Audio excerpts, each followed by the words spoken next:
Hey you, and welcome to this video where I will help you out how to change the language in Premiere Pro.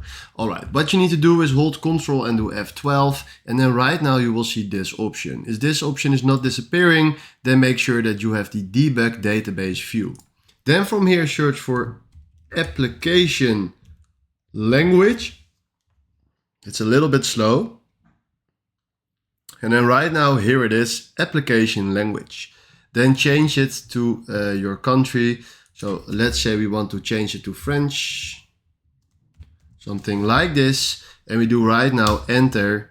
You need to restart your Premiere Pro. And then after that, every single setting is in French.